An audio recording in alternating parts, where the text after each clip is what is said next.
Welcome back to part 2 of our flip top convertible mittens. Just a few notes before we get going. So just a note on handing. It's not going to matter as much when you make your first mitten, but when you make your second mitten, you want to make sure you're sewing things correctly so you get a left hand, or this is my right hand, if you get a right hand and then a left hand, because if you sew them the exact same way, you're going to have your hole on the top of your hand, which is what you don't want. So just some information before we move on.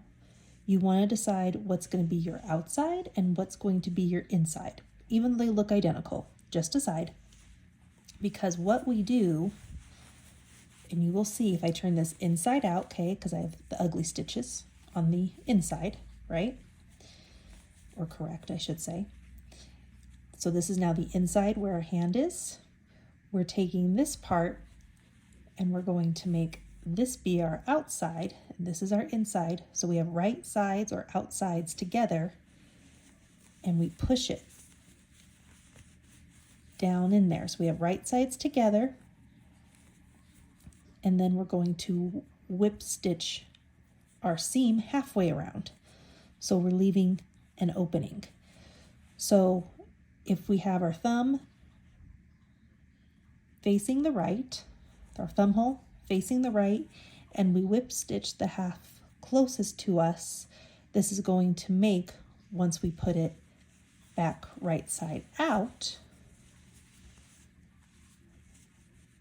a right-handed glove. Okay, so now if we want to make a left-handed glove, again, put it inside out. So now we're inside out, wrong side out. We want to put the right sides together of our finger cap.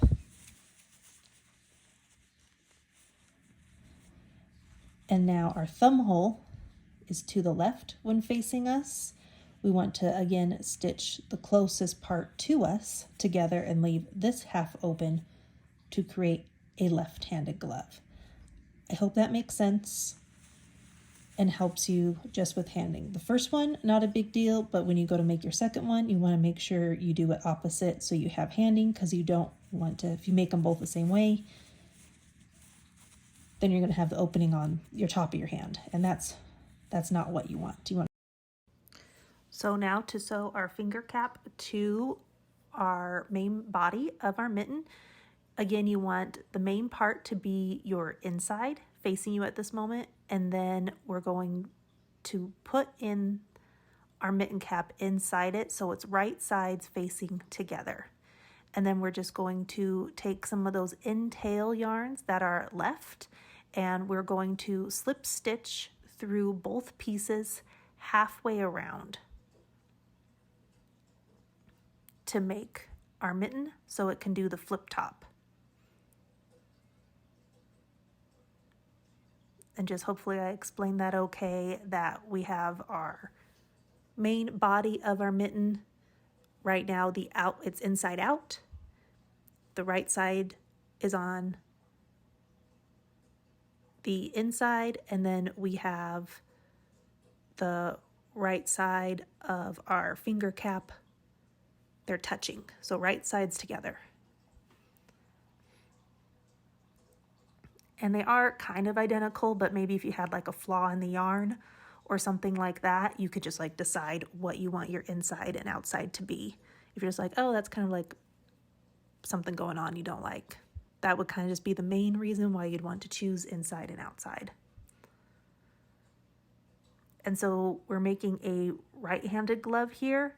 So I have my thumb hole when I'm looking at it to the right, and then I am sewing the part closest to me halfway around. If you're wanting to do a left hand, you want the finger hole to be facing the left when you're looking at the project, and then again, sew halfway around closest towards you. So this is a right hand. And then you can just check it to make sure you have it sewn the way you want. And then you can knot to secure those end little tail yarns And then I felt like it needed to go a little bit more how I want it. So just doing a couple more stitches, then you knot to secure, weave in your ends, and you can cut off any extra that you have. And then also when I was doing the stitches, I tried doing like 2 whip stitches per stitch when I was closing it, just because this is going to be like a hinge, so you want it really secure. And then I'm just now weaving in the other little tails. So next we're going to make our thumb. For this version of our mitten, we're going to use the 22 needle Sentro circular knitting machine. So we're going to cast on over and under each needle 1 time around, and then we put it in our yarn holder, in our tension, and then we're going to do 12 rows for our thumb. That seemed to be about the right length. And for these rows, these are for about my hand. If you have longer fingers than mine, longer hands, you might want to do some additional rows. Or if you have smaller hands, you can do less rows. So once we get our 12 rows, now we want our waste yarn, and I like doing the 5 to 7 rows, but this one I didn't want to cut. I reuse this waste yarn over and over again, so I do quite a few rows and I just let it run out. And then you do 2 cranks around the machine, and it will, once your yarn runs out, crank 1 time around, then 1 time around again, and it will just fall off the machine. So that's what we're doing here. And then we're going to follow the same steps like we did with the finger cap. We are going to cinch close the top. It makes that drawstring effect. And then this bottom part where the waste yarn is, we are going to slip stitch it closed. So here I am just playing. You can see that's about the right size for my thumb. So cinch that part closed. And I have that extra tail end. You want a little bit of extra so you can mattress stitch it down. And then here we're just going to count 11 stitches. So you have 11 project stitches as that first row of gray in between that yellow, because this is a 22 needle machine. So you get both the 11 stitches on either side, and then we're going to slip stitch them closed. Again, I put the tails of the waste yarn and the project yarn in the middle and the bottom, and that kind of keeps me even. And we slip stitch these all the way down. And then once we get one last loop that's on our hook, we pull the project yarn through to secure them down. And then just make sure that you pick up each of these live stitches. Once you get down closer to the tail end of the working yarn, they can kind of hide in there. So just check to make sure you're not missing one, and see that, oh, there was one more right there. So I'm just picking it up. And now putting in my tail of my project yarn.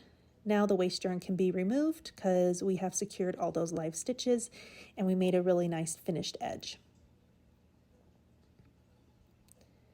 Once our waste yarn is removed, now we're going to mattress stitch down just like we did our finger cap.